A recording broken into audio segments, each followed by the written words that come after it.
today I pray और आज this मैं psalm is going to come alive in your life, amen. and it will be a refuge for you and your family till your last breath. ये भजन आज आपकी जिंदगी में जीवित हो जाएगा और आपके परिवार के लिए एक शरण स्थान ठहरेगा आपके अंतिम सांस तक, यीशु के नाम में। Okay, all right, so let's go. He who dwells in the secret place of the Most High shall abide under the shadow of the Almighty. जो परम प्रधान के छाए हुए स्थान में बैठा रहे वह सर्वशक्तिमान की छाया में ठिकाना पाएगा। Now here this word dwells comes from the Hebrew word yeshab.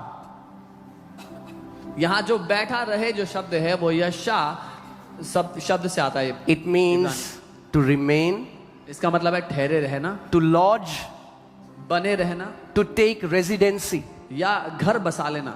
हाँ, आप सोचो आप घूमने के लिए जाते हो, आप सिंगापुर चले गए घूमने के लिए। Imagine you went to Singapore to 4 दिन 10 दिन, for क्योंकि 4 आपको days, पता है मुझे वापस आना है। because you knew you had to come back. आप एक टूरिस्ट की तरह, एक विजिटर की तरह किसी दूसरे देश में जाते हो। You go to a different country as a tourist. मगर फिर कुछ लोग हैं जो रेजिडेंसी ले लेते हैं वहाँ की, But then there are some people that take the residency of that क्योंकि country, उन्हें पता है अब मुझे वापस नहीं आना, because they know they don't want to come अब back. वहाँ जाना है तो वापस नहीं आना। They want to go there but not come back. और ये उन्हीं लोगों के लिए है जिन्होंने परमेश्वर के पास जाना है पर वापस नहीं आना।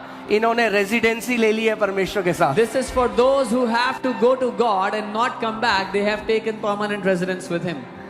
Amen. Amen. They don't treat him like a motel or a lodge that they check in and they check out. They know now my God is my dwelling place. वो परमेश्वर के साथ एक होटल की तरह व्यवहार नहीं करते कि चेक इन किया चेक आउट किया, पर उनको पता है कि ये मेरा परमानेंट निवास स्थान है, हमेशा का घर है। Amen. It means to move to a place and stay there. इसका मतलब है एक जगह जाना और वहां बस जाना। ये अंतर है। बहुत सारी भीड़ आ जाती है, वो देखते हैं, हम ट्राई करते हैं, हम यीशु को भी देख लेते हैं, हम सबको देख रहे हैं तो यीशु को भी ट्राई करते हैं। ये उन लोगों के लिए नहीं लिखा है, ये उन लोगों के लिए लिखा है जिन्होंने जान लिया है मेरा यीशु मेरा धाम है, मेरा शरण स्थान है और मैं जीवन भर उसमें रहूंगा। This is not for those who try Jesus among other things, but this is for those who have known that Jesus is my permanent abode, my house forevermore. Amen. That's why the Bible says they dwell in the secret place. इसीलिए Bible कहती है कि वो उसमें बैठा रहे, उसमें ठहरा रहे। Among all the meanings of this word, a meaning that I really love was one of the meaning here is to marry. इस सारे शब्दों में से जो एक शब्द मुझे बड़ा पसंद आया वो है कि शादी कर लेना। हालेलुया।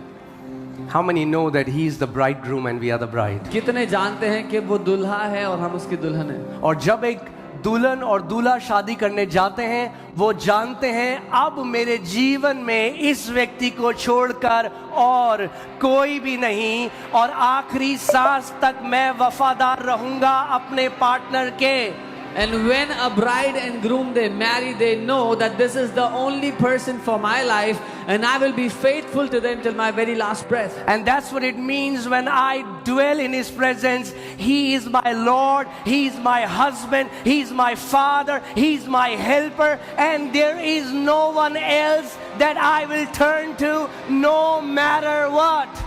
यही अर्थ है इसका कि वही मेरा मालिक है, वही मेरा पिता है, वही मेरा पति, मेरा स्वामी है, और मैं उसी में बना रहूंगा हमेशा के लिए। Amen. कोई भी आशीष जो मेरा यीशु मुझे ना दे मुझे नहीं चाहिए। No blessing that my Jesus does not give me, I do not want it. कितने लोग मेरी बात सुन रहे हैं?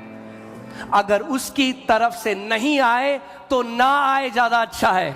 If the blessing is not from Him, I don't want it. It is good that I don't get it. Because it's not a blessing.